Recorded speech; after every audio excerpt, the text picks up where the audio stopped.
नमस्ते विद्यार्थी मित्रांनो, आज दिनांक 19 जुलै 2026 आहे.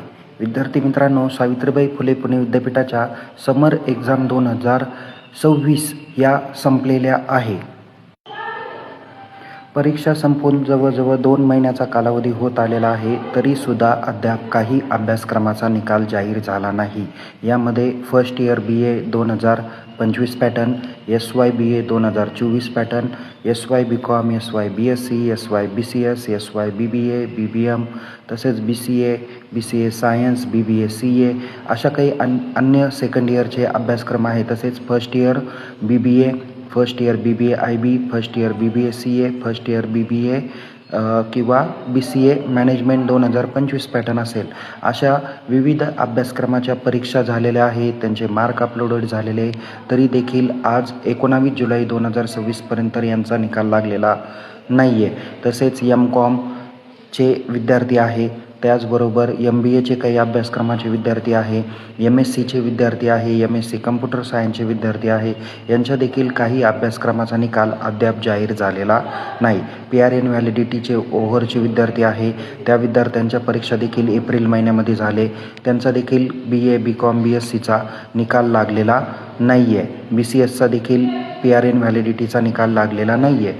तर या विद्यार्थ्यांचे निकाल येत्या शनिवारपर्यंत म्हणजेच दिनांक 25 जुलैपर्यंत जाहीर होतील असं विद्यापीठाकडून काही तज्ज्ञ अधिकाऱ्यांनी सांगण्याचं काम केलेलं आहे. काही विद्यार्थ्यांनी फोन कॉल केले असता त्यांच्याकडून त्यांना उत्तर भेटलं की येत्या शनिवारपर्यंत त्या अभ्यासक्रमाचे निकाल टप्प्याटप्प्याने जाहीर होतील. इंजिनिअरिंग अभ्यासक्रमाचे जे काही विद्यार्थी SE TEचे होते, त्या विद्यार्थ्यांचे जवळजवळ 20 ते 25 हजार पेपर तपासणी मागच्या 15 जुलैपर्यंत अपेक्षित होती, ती काय अद्याप झाली नाही. त्याच्यामुळे त्या विद्यार्थ्यांचे देखील निकाल हे जाहीर झालेले नाही. तर ते निकाल जुलै महिन्याच्या शेवटच्या आठवड्यापर्यंत म्हणजेच 30 जुलैपर्यंत जाहीर होतील. लवकर जाहीर झाले तर त्याबद्दलची माहिती आपण आपल्या ग्रुपपर्यंत देऊयाच. विद्यार्थी मित्रांनो, मागच्या काही दिवसामध्ये तुम्हाला सांगितलं होतं की निकाल जाहीर होतील, बट PRN व्हॅलिडिटी ओव्हरच्या विद्यार्थ्यांना मार्क एंट्री करण्यामध्ये वाढवलेली मुदत, त्याचबरोबर काही अन्य तांत्रिक कारणास्तव या विद्यार्थ्यांचे निकाल जाहीर झाले नाही. आत्ता फक्त अंतिम वर्षाचे निकाल बऱ्यापैकी जाहीर झाले. त्या विद्यार्थ्यांचे फोटोकॉपी अप्लायची शेवटची डेट 17 जुलैला संपलेली आहे. त्या विद्यार्थ्यांची पुढच्या 8 दिवसामध्ये त्यांना फोटोकॉपी अवेलेबल होतील. त्या विद्यार्थ्यांनी लॉग इन करून रोज चेक करावं. दिनांक 20 जुलैपासून तर 25 जुलैपर्यंत त्यांना फोटोकॉपी उपलब्ध होतील. फोटोकॉपी उपलब्ध झाल्यानंतर फोटोकॉपी व्हेरिफिकेशन करा. त्यानंतर रिव्हॅल्युशनला तुम्हाला टाकायचं असेल तर तुम्ही ते ऑनलाईन अप्लाय करू शकता. फोटोकॉपी आणि रिव्हॅल्युशनला सर्वसाधारण 1 महिन्याचा कालावधी लागतो, त्यामुळं त्या विद्यार्थ्यांनी तसं वेटिंग करणं अपेक्षित आहे. फर्स्ट इयरचे विद्यार्थ्यांनी ज्यांनी फोटोकॉपीला अप्लाय केलं तर त्यांनी आपल्या महाविद्यालयातील परीक्षा विभागाला संपर्क करा. ते विद्यार्थ्यांपर्यंत फोटोकॉपी उपलब्ध करून देतील. ओके, तर विद्यार्थी मित्रांनो, बाकी अभ्यासक्रमाचे निकाल लवकरच म्हणजेच येत्या शनिवारपर्यंत जाहीर होतील असे अपेक्षा बाळगूया. जे निकाल जाहीर होतील त्याची माहिती आपण आपल्या ग्रुपला टाकूया.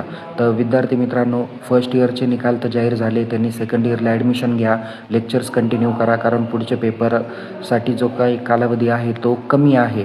म्हणजे 17 ऑक्टोबरपर्यंत आपला सिलेबस कंप्लीट होणं, इंटरनल एक्झाम होणं, 19 ऑक्टोबरपासून टेंटेटिव्ह परीक्षा सांगितलेली आहे.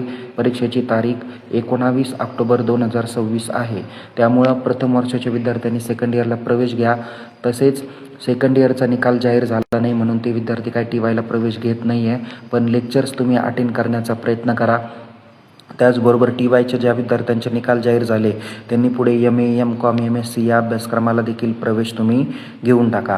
आपल्याला महाविद्यालयातून दाखला भेटत नाही आहे, कारण का की स्कॉलरशिप आलेली नाही आहे, स्कॉलरशिपचं पोर्टल बंद आहे. त्यामुळे तुम्हाला पुढील वर्गात प्रवेश घ्यायला अडचणी येत आहे. तर त्या पण लवकर रिझॉल्व करण्याचा प्रयत्न करा. बाकीच्या वर्गांना प्रोव्हिजनल ॲडमिशन तुम्ही घेऊ शकता. प्रवेशाबाबत तुम्हाला सविस्तर माहिती या व्हिडिओच्या डिस्क्रिप्शन बॉक्सला बघायला भेटेल. काही अडचण असल्यास मला तुम्ही संपर्क साधू शकता. पुन्हा भेटूया एका नवीन विषयासह, नवीन व्हिडिओसह. तोपर्यंत तुम्ही आपल्या यूट्यूब चॅनलला सबस्क्राईब करा. टेलिग्राम चॅनलमध्ये सहभागी व्हा. तिथे अपलोड केलेले मेसेज किंवा पाठवलेले मेसेज काळजीपूर्वक वाचा.